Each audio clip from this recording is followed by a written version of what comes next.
요한복음 4장 23, 24절입니다. 신약성경 148페이지에 있습니다. 우리 함께 한 목소리로 두 절이니까 같이 읽도록 하겠습니다. 시작.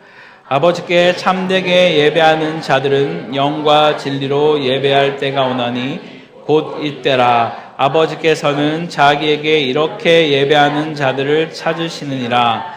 하나님은 영이시니 예배하는 자가 영과 진리로 예배할지니라. 아멘. 지난주 우리는 사도행전 1장을 통해 우리가 하나님의 백성, 하나님 나라의 백성이라는 사실을 나눴습니다. 함께 지어져가는 교회가 분명하다면 우리는 분명 하나님 나라의 통치를, 하나님의 통치를 받는 하나님 나라의 백성이다라고 같이 나눴습니다. 여기서 우리가 한 가지 더 질문을 하기 원합니다. 하나님의 통치를 받는 사람들에게 있어서 이 땅에서 무엇을 가장 중요하게 여기며 살아가야 할까요? 무엇을 따라 살고 있고 무엇이 우리를 움직이며 무엇이 우리를 선택하고 좌우하고 있습니까? 오늘 이 말씀과 이어서 드려질 찬양 간증 집회 가운데 우리는 그 질문에 대한 아주 분명한 한 가지 답을 발견할 수 있습니다. 그것은 바로 예배입니다. 하나님 나라 백성의 가장 중요한 것은 예배라는 것이죠. 오늘 본문 우리가 너무나 잘 알고 있는 사마리아 여인 이야기입니다. 이 여인은 정말 가장 뜨거운 그 시간에 사람들의 시선을 피해서 우물가로 홀로 나오게 됩니다. 그녀의 삶에는 아마도 숨기고 싶은 이야기, 피하고 싶은 시선들, 채워지지 않는 그런 공허함이 있었던 것 같습니다. 그리고 그때 그녀가 하나님을 찾아간 것이 아니라 예수님께서 그녀를 찾아오셨습니다. 늘 말씀드리지만 대부분의 종교는 사람이 어떤 경지에 오르고 뭔가를 이루어야만 신을 만날 수 있다라고 말을 하죠.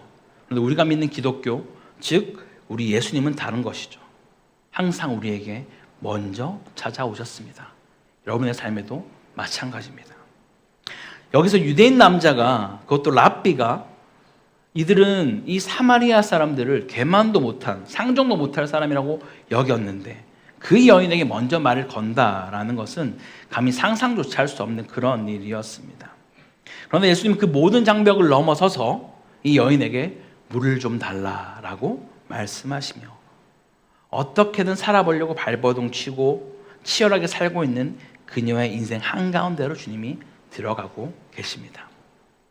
예수님이 지금 이 본문에서 단순히 물 이야기를 하는 것처럼 보일 수 있겠지만 사실은 그녀 안에 있는 진짜 갈증이 무엇인지를 주님이 지금 말씀하고 있다라는 거예요.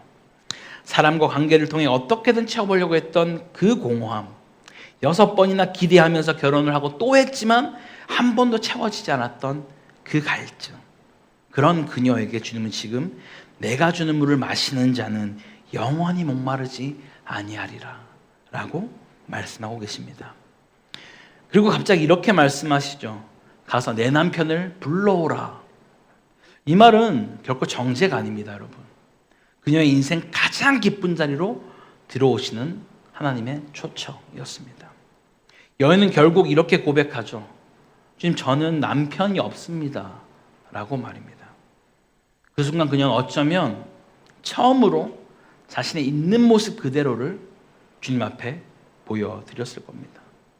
주님이 찾으시는 그 사람은 잘 포장되고 갖춰진 사람이 아니라 자신의 그 목마름을, 그 연약함을 인정하는 사람인 줄 믿습니다. 그리고 바로 그 자리에서 예수님은 예배에 대해 말씀해 주고 있습니다. 뭐라고요?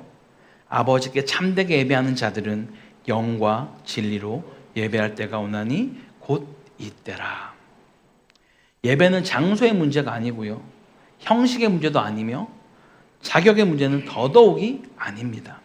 예배는 바로 주님만이 나의 생수이심을 고백하는 그런 관계의 자리인 줄 믿습니다.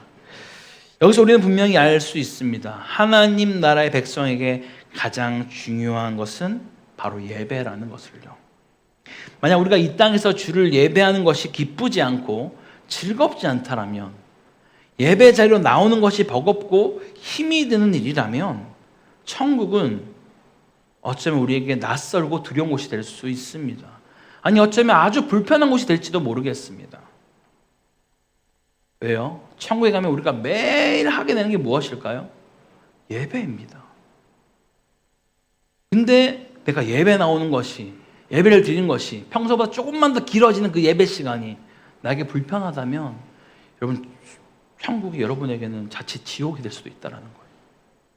이 땅에서 정말 내가 주를 기뻐하고 예배하는 것이 우리 안에 즐거움이 될 줄 믿습니다. 밤낮으로 주님이 가장 기뻐하시는 그 예배를 각 나라 족속과 백성 방언이 함께 모여서 예배할 텐데 그것을 정말 기대하고 사모함으로 나아갈 수 있는 우리가 되기를 간절히 소망합니다. 그래서 우리 주님은 가장 먼저 우리 가운데 일꾼을 찾지 않으시고 사역자를 먼저 찾지 않으시고 예배자를 가장 먼저 찾습니다. 우리가 늘 고백하는 찬양처럼 말입니다. 하나님이 찾으시는 그 한 사람, 그 예배자가 바로 우리가 되기를 간절히 소망합니다. 사랑하는 성도 여러분, 우리는 종종 이렇게 기도합니다. 주님, 돈을 주세요. 주님, 상황을 좀 바꿔주세요. 주님, 저에게 힘을 주십시오. 라고 기도할 때가 있습니다. 그러나 주님은 우리가 구하는 것보다 더 깊은 것을 이미 알고 계시죠. 주님은 돈보다 진정한 풍요가 무엇인지를, 권력보다 세상을 이길 내적인 힘이 무엇인지를 우리에게 가르쳐주는 분이십니다. 그래서 예수님은 이 사마리아 여인에게 곧바로 생수를 주지 않으십니다. 대신 그녀의 가장 아픈 자리, 가장 숨기고 싶은 그 자리로 주님은 들어오게 되시는 것이죠. 그 순간 여인은 더 이상 꾸미지 않았고, 더 이상 변명하지 않았고, 더 이상 자신을 포장하지 않았습니다. 그리고 바로 그 자리에서 주님은 그녀를 거절치 않으셨어요. 오히려 그녀의 인생 한가운데로 들어가셨습니다. 사랑하는 성도 여러분, 주님 우리에게 원하시는 모습도 어쩌면 이런 것일지 모르겠습니다. 주님, 저는 괜찮습니다가 아니라 주님, 저는 부족합니다. 주님, 저는 할 수 있습니다가 아니라 주님, 저는 아무것도 아닙니다. 그렇게 나오는 자를 우리 주님 결코 외면하지 않으십니다. 바로 그런 자가 오늘 말씀에 나오는 영과 진리로 예배하는 사람, 하나님이 찾으신 예배자인 줄 믿습니다. 제가 예전에 청년들과 함께 필리핀에 있는 앙헬레스라는 지역에 간 적이 있었습니다. 가기 전에 청년들과 함께 자료를 조사하기 위해서 함께 조사해서 그 지역이 어떤 곳인지를 한번 찾아보자 라고 했는데 단순히 검색만 해도 나오는 각종 자료가 무슨 퇴폐업소 관련된 자료밖에 나오지 않더라고요. 가서 선교사님께 직접 들어봤더니 그곳에는 수많은 여성들이 매춘으로 자신의 인생을 살아가고 있는 자들이 정말 많은 곳이라고 들었습니다. 채워지지 않는 그 공허함을 그렇게라도 붙잡으려는 몸부림이었던 것이죠. 그러나 가만히 돌아보면 이런 그들의 모습이 그들만의 이야기는 아닐 것입니다. 이 시대의 청년들, 우리 다음 세대들, 아니 지금을 살아가는 우리 모두에게 조금만 방심하면 주님이 아닌 다른 것으로 나의 만족을 채우려고 우리 또한 애쓰고 있지 않으십니까? 해도 안 되는 줄 알면서도 집요하게 매달리고 깨지고 또 깨져서 바닥까지 내려간 후에야 그제서야 주님을 찾고 계시지는 않으십니까? 사랑하는 성도 여러분, 그렇게 될 때까지 기다리지 않았으면 좋겠습니다. 세상의 것으로 나의 공허함을 채우려 하지 말고 주님만이 나의 만족이시며 주님만이 나의 소망이심을 오늘 이 자리에서 깨닫게 되는 은혜가 있기를 간절히 소망합니다. 우리 사랑하는 코타키나발루 한인교회 성도 여러분, 여기 계신 모든 분들, 하나님 나라의 백성은 먼저 예배하는 사람인 줄 믿습니다. 오늘 이 예배가 의무가 아니라 기쁨이 되고 습관이 아니라 사랑이 되며 행사가 아니라 생명이 되기를 간절히 소망합니다. 주님이 지금도 찾고 계신 그 한 사람, 그 예배자가 바로 저와 여러분 되기를 간절히 축원합니다. 우리 함께 같이 기도하겠습니다. 하나님 나라의 백성으로서 예배자의 정체성을 주님 회복하게 해달라고, 주님이 나의 유일한 생수이심을 믿고 고백하는 자가 되게 해달라고, 영과 진리로 드리는 참된 예배가 우리의 삶으로 이어지는 그런 자가 되게 해달라고 우리 주님 한번 간절히 찾고 기도하겠습니다. 주여,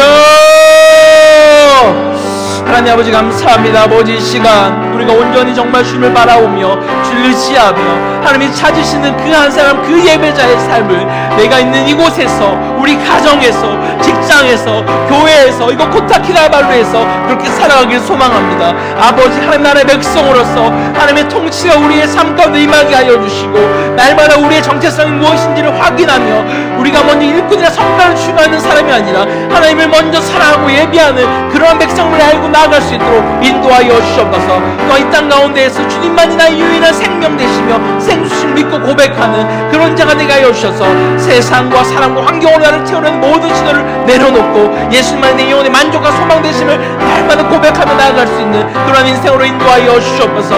아버지, 또한 영과 진리를 드리는 그 참된 예배가 그냥 주일에만 드려지는 것이 아니라 매 순간 내 삶 가운데, 우리의 삶 가운데, 우리 가정 가운데, 우리 직장 가운데 아버지 흘러갈 수 있도록, 연결되어 줄 수 있도록 인도하여 주시옵소서.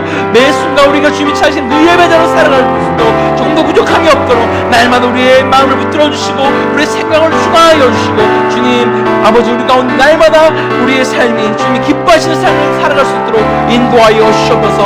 어디서 하나님을 높여 나갈 수 있는 그런 복된 인생으로 우리의 삶을 붙들어 주시고 통치하시고 역사하여 주시옵소서. 사랑과 풍성하신 하나님 아버지, 오늘 우리를 이 예배제로 불러주심에 감사드립니다. 사마리아 여인처럼 사람과 세상으로 채워지지 않던 우리의 그 공허함을 주께서 아시고 먼저 찾아와 주심을 고백합니다.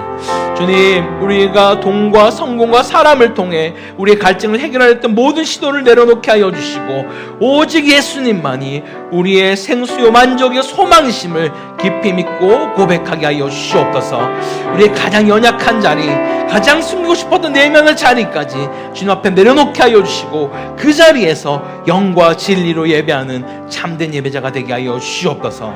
이 예배가 형식이 아니라 생명이 되게 하시고 의무가 아니라 사랑이 되게 하시며 우리 삶 전체가 주님 향한 예배가 될 수 있도록 인도하여 주시옵소서. 이 모든 말씀 우리 주 예수 그리스도의 이름으로 기도드립니다. 아멘.